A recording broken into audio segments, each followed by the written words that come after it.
Burada xüsusilə iş yerlərinin yaradılması ilə bağlı görülən və görüləcək işləri qeyd edə bilərəm.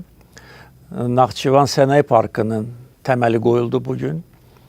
Azərbaycanda mənim göstərişimlə bir çox sənaye parkları yaradılmışdır və onların arasında ərazi nöqteyi nəzərdən Naxçıvan Sənaye Parkı Sumqayıt Sənaye Parkından sonra ikincidir.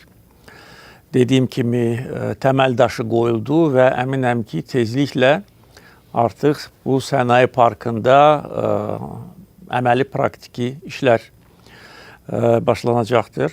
Eyni zamanda bu parkın tərkib hissəsi olan 300 megawatt gücündə inşa ediləcək istilik elektrik stansiyasıdır. Onu bildirməliyəm ki, bugün Naxçıvanın generasiya gücü haradasa 200 megawattdır.